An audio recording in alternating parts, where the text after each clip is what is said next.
accurate where the fire is just north of the orchards and stuff, and this is the southernmost piece of the fire. This whole piece as it comes up to the top of the ridge up here is doesn't really have any heat in it. It's obviously way too rough for us to get any people in there to work that piece. We've worked it with helicopters. We've waited for it to get next to a rock screen and then put water on it to see if we can hold it. And so far that's working really well. We're looking at opportunities to see if there's any heat left in there and go pick it up. But it's looking really good right now for coming up out of the bottom. And maybe, Rob, can we speed up the canyon a little bit?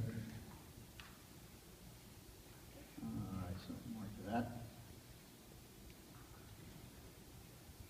Okay, so as you come up, we breezed through the last piece right there, but that was right in the incident started right down in here somewhere. I'm not exactly sure, but so from where I was showing you that the fire went up the slope, we got it all contained coming up this road, Highway 89 and or Oak Creek, up to this point, and that's looking really good. We've mopped it up. It's looking really good. There's no heat left in there. Now, the initial actions, day one, the highest priority for the resources were to keep fire out of Garland's Lodge and Junipine, I think it's Estates, but the Junipine subdivision up here. And I can tell you right now, the fire was hitting some of that stuff pretty hard that first day, and there was a lot of great actions being taken by the firefighters. But the current status is, since that was our first actions the first day, all this has been burned, secured all the way around Junipine, and then back down to the creek or Highway 89. They've mopped that up, and we're probably going to start doing some rehab in that country tomorrow. That's going to be, taking some of the brush out of the neighborhoods. APS is in doing assessments in there now to make sure the infrastructure gets up. So that's looking really good in all that country there today.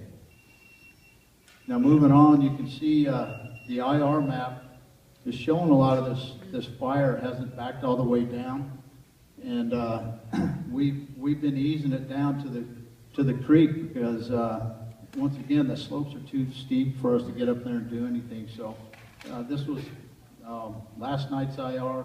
All that stuff should have been backed all the way into the creek, into an area that we know it's not going to move anymore. Now, this is the subdivision called Forest House, and hopefully this all makes sense to you folks. Last night, we completed a burnout operation around this, and it was a very difficult thing for the firefighters to do around this with the house is right up next to the slope. There was really hardly any places for them to put line, but they went in there and they did it, and they put a bunch of hose in there and a bunch of engines, and we've got that burned out all the way around there, and it's looking pretty secure. There's still a little bit of heat in there. We're going to, a couple more days of mop up before we're going to call that good.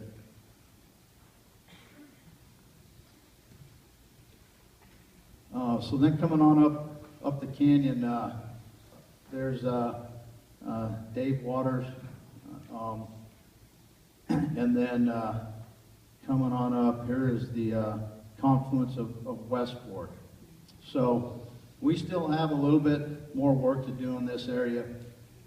Fire hasn't made it all the way down through the upper extent of the subdivision in here. Although the good note is all the structures are on the east side of the creek, so the creek has been a very good holding feature for us for fire. So we have some more work to do in here. I believe what we call the Shady Lane West Fork, and I think so. This is the trailhead for West Fork, I believe, right in here. And if you see this like kind of trail system and stuff that's up here high, we use that, and we burn that, and all this is looking really good coming from West Fork going north, and we're feeling pretty comfortable with all that in there.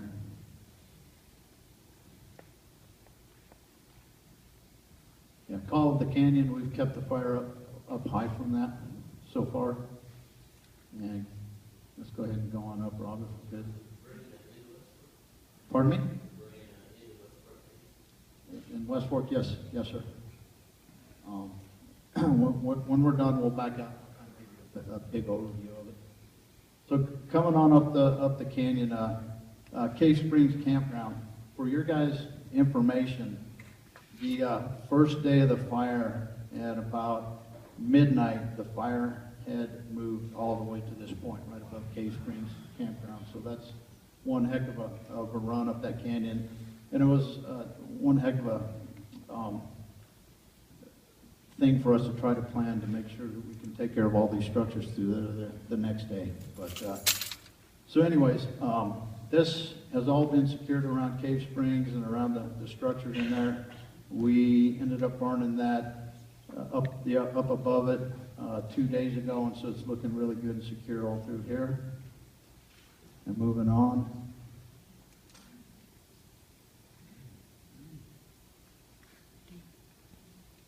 Pine Flats. Hopefully I didn't get this back. I'll say, can we go back real quick? We're up to.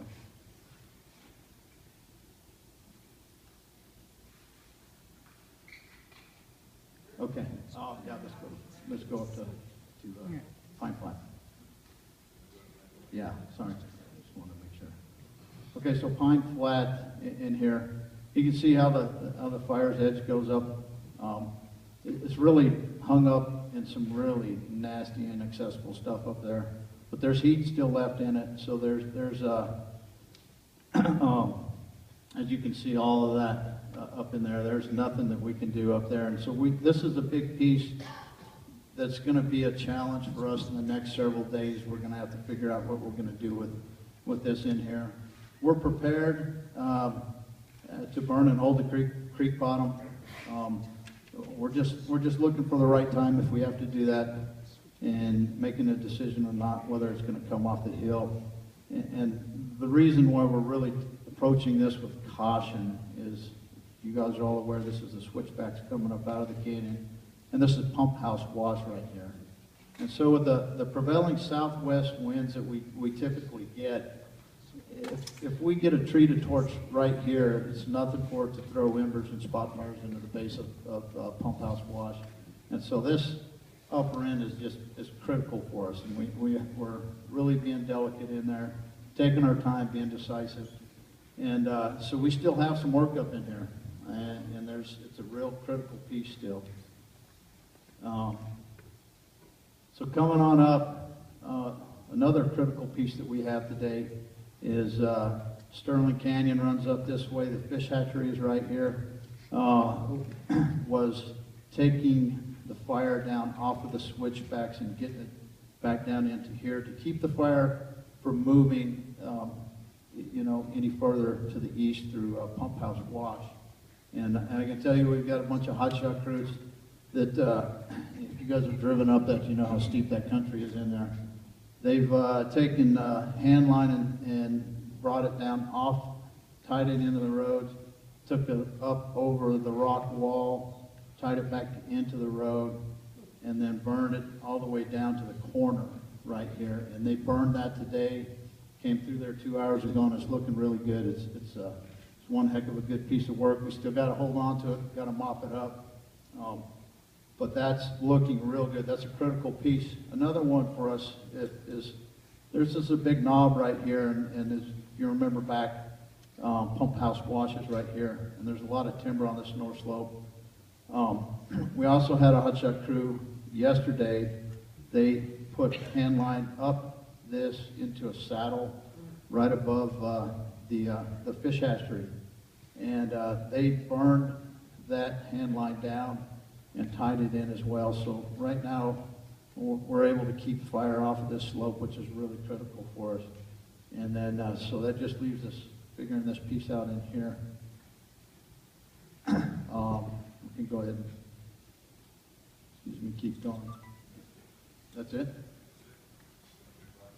Okay, yeah, we can back down and do Big Fox, and I'll breeze through some of the rest of the stuff. So that's the canyon, and that's where the majority of the structures are. If you come up, this is Highway 89. And right here, this is the Forest Service Road 535. Day number 2, after this thing pushed out of Sterling Canyon and was running this way. And can you back out just a little bit more, Rob? Yeah, zoom out so we can pick up Kachina and that. Thank you. That's good. So day 2, this fire was pushing really hard with the wind right at this country. So that really forced us to start burning the Forest Road 535 out in front of the fire so we could catch it. We've done that. We burned it out. About 5 miles where we're out here. Yesterday we did have a piece that got established down here in West Fork, and it pushed really hard up this way, and it threw hundreds and hundreds of spot fires across our line out into this block. If you can zoom maybe in a little bit on that block right here. You can tell from the vegetation, see how sparsely vegetated it is. That was a cut block, a field treatment block that we have done previously. And so even with hundreds and hundreds of spots, we were very successful picking them up, and that was a phenomenal thing for us. And so if you can back out again. So where we're going from now, this is the 535 road, comes across if anyone's aware of that. And then we're going to tie that into the thank you guys, 231 road. And we're prepping all of that country in there, and over the next handful of days, 7, 8, 9, 10 days, whatever it takes, depending on the weather, we're gonna burn all of that country out and tie it back in down here by East Pocket. And then as well, we have a little piece just south of East Pocket that is off the rim a little bit, that had some heat that we're gonna have to go and take care of. And that's kind of the look for what we got to do for the next several days.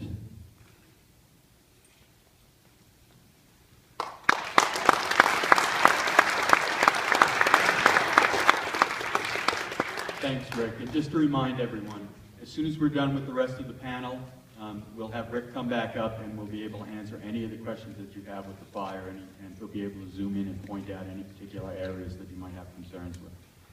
Next person up will be Jim Driscoll, Chief Deputy for Coconino County Sheriff's Office.